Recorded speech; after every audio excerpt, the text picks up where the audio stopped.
চরণ করেন, চাউল ডাউল ওজন করেন এবং রাঁধুনির গতি নির্ণয় করেন। এখানে আমার একটা ব্যক্তিগত মতামত আমি বলবো, বেগম রোকেয়ার এই লেখাগুলো অসম্ভব কনভিন্সিং, কিন্তু এই লেখাগুলো অনেক জায়গাতেই খুব ডিমিনিং এবং মিসলিডিং।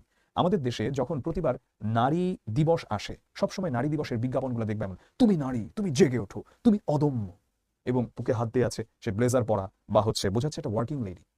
তাহলে do you want to say যে আমার সেই নানি বা আমার দাদির কথাই বলি, আমার দাদি যথেষ্ট স্ট্রং এবং ভিগোরাস একজন লেডি ছিলেন এবং অনেক ধার্মিক ছিলেন, অনেক ধার্মিক ছিলেন।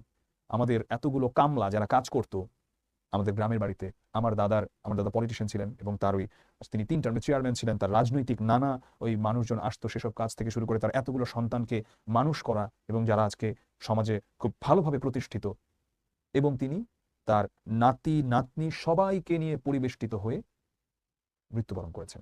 ফজরের নামাজ পড়েছেন, তাসবিহ পড়ছিলেন, হঠাৎ কোনো সাউন্ড পাওয়া যাচ্ছিল না, রুমে গিয়ে দেখা গেল অনেকটা তিনি খাটে ওঠার চেষ্টা করছিলেন এবং তিনি পড়ে আছেন। হাসপাতালে নেওয়া হলো, তার মৃত্যু হলো। ফজরের নামাজ তিনি পড়েছেন টাইমলি, জোহরের নামাজের পর আমরা তার জানাজা পড়ালাম। So how can you be say যেটা সাকসেসফুল না? ক্যাপিটালিজম সাফল্যের কিছু নিজস্ব সংজ্ঞা দিয়েছে, আর বেগম রোকেয়ার মতো মানুষ হচ্ছে সেগুলোর এজেন্ট। এগুলো খুব সুন্দর করে মানুষের কাছে প্রচার করেছে, এই ন্যারেটিভগুলোকে সেট করেছে।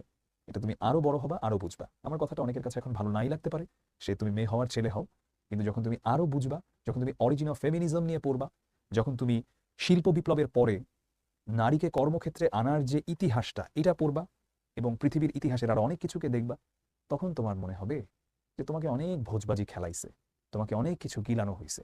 আসলে মেইন কাহিনীটা এমন না, মেইন কাহিনীটা বেশ অন্যরকম। তার মানে যিনি ওয়ার্কিং লেডি তিনিই হচ্ছেন একমাত্র সফল, আর মানব সৃষ্টির কারিগর, যে ধরো যার 5টা সন্তান বা যার 10টা সন্তান অনেক বড় ভূমিকা রাখতেছে দেশ বা পৃথিবীর অঙ্গনে, তুমি সেই মাকে তুমি কিভাবে বলতে পারো সে unsuccessful? Who the hell are you to tell? বরং তার ভূমিকা আরো অনেক বেশি একটা র্যান্ডম ওয়ার্কিং লেডির চেয়ে। যদি সেই ওয়ার্কিং লেডি অনেক কিছু হয়, that's a different case, but just working lady হইলেই ওটা সাকসেসফুল একটা কেস বা সিনারিও।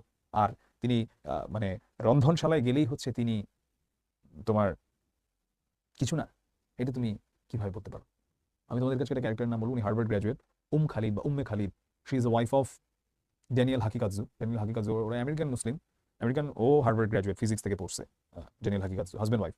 সো উম্মে খালিদ, যদি কেউ ইংলিশ ভালো বুঝো, ইংলিশ ভালো না বুঝলেও ট্রান্সলেশন করে দেখতে পারো, ফেসবুকে ওনাকে ফলো করো, রিড হার পোস্টস, তাইলে একটা ধারণা পাবা। এনিওয়ে আমরা চলে যাচ্ছি আমরা যেটা পড়ছি আমরা সেই পড়ার ভেতরে।